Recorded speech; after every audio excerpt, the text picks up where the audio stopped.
Powered by the Montana Television Network.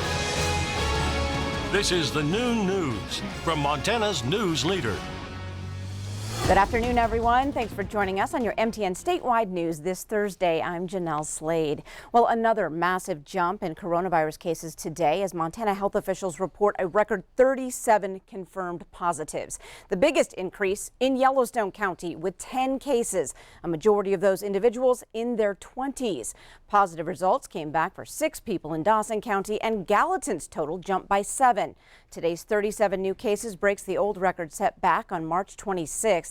The previous single-day record was 35. Well, Governor Steve Bullock will allow assisted living and nursing facilities to have visitors starting today. He held a press conference yesterday and touched on a number of coronavirus topics. The governor says while cases are spiking since the state moved into phase 2 of its reopening plan, he's pleased Montana has the lowest number of cases per capita across the U.S. State health leaders also weighed in on the benefits of contact tracing. They say a Yellowstone County cluster may have been prevented because they were able to test residents who came in contact with a person from Bighorn County who was positive. The recommendation is to test all close contacts, and if you test positive, then you become a case and you get isolated. If you don't test positive, you're going to be a close contact and you're going to be asked to quarantine. Leaders say community testing in Bighorn County showed 35% of people who tested positive showed no symptoms. Well, the latest this noon on a Billings police officer involved shooting early this morning. We do know the suspect is still at large and the officer suffered minor injuries in the incident. But Lieutenant Brandon Woolley tells us the officer was not shot. The Billings Police Department tweeted this morning that it happened just before 3:30 at 12th Avenue North and North 22nd Street. Again, we're told the suspect is still on the run and the officer's injuries are minor. Police Chief Rich St. John will hold a press conference today at 1 o'clock with more information that will be on Q2 Facebook page. Well, it's not complete, but the proposal for nearly a $2 billion plan to settle tribal water rights in the Flathead Basin took a major step forward yesterday. Trump administration officials tell the U.S. Senate Indian Affairs Committee that the proposal could avoid decades of litigation and save taxpayers billions of dollars. MTN's Dennis Bragg continues to track developments on what will be the largest tribal water settlement ever. It was just over a year ago, Senator Steve Daines introduced the Montana Water Rights Protection Act, a sweeping bill that aims to resolve decades of dispute over treaty water rights for the Confederated Salish and Kootenai tribes. It's not cheap at $1.9 billion, but would see the tribes permanently relinquishing their water claims in return for a massive package that would improve fish and wildlife habitat, make vast improvements to the Flathead's irrigation system, and create a huge surge in jobs. Daines told his colleagues getting to this point hasn't been easy. Negotiating with the tribe, local leaders, farmers and ranchers, state legislators, county commissioners, the administration, and other key stakeholders to find a solution, one that permanently settles the CSKT water dispute, protects the water rights of all Montanans, and avoids costly litigation. There is a saying in water settlements, first in time, first in line. It's hard to get ahead of Native Americans as far as being first in time. And so consequently, we need this. We need this water settlement for Montana. We need it for predictability. We need it for certainty. We need it to be able to continue to grow our economy.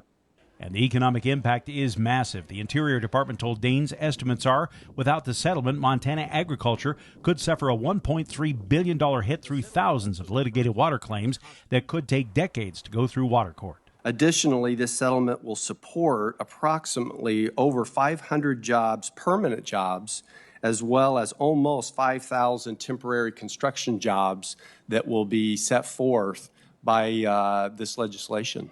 Tester, who had similar legislation that stalled 4 years ago, wanted to know if the administration was now satisfied of the question of sharing costs of the settlement. These last number of years has really been a cooperative agreement and cooperative work with both the reclamation, with multiple meetings and getting together, as well as the Indian Water Rights Settlement team.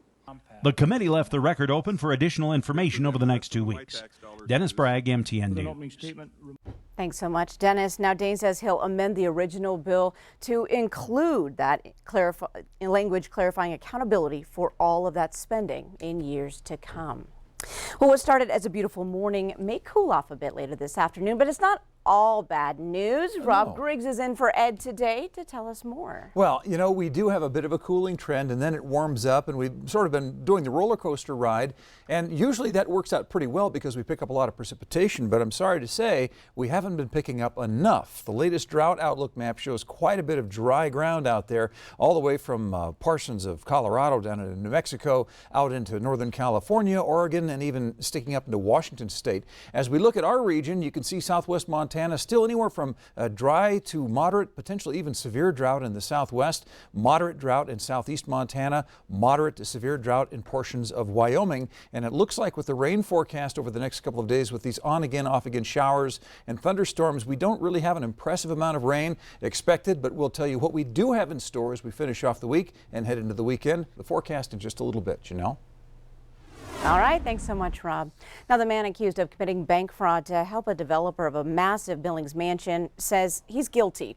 46-year-old Stephen Kasher admitted to bank fraud and money laundering in federal court yesterday and now faces up to 30 years in prison and $1 million fine. The former Rocky Mountain Bank loan officer approved loans to Larry Price Jr. and also made large private high-interest loans to Price without telling the bank. Price was the developer of this Billings mansion who also faked his own abduction. Now, both men are now awaiting sentencing. Now we go to western Montana, where a Troy man is accused of filming himself setting a dog on fire. These are pictures of the animal, which survived the incident and was adopted by a family in Canada. Domingo Palafox appeared in court yesterday, charged with felony aggravated animal cruelty and tampering with witnesses.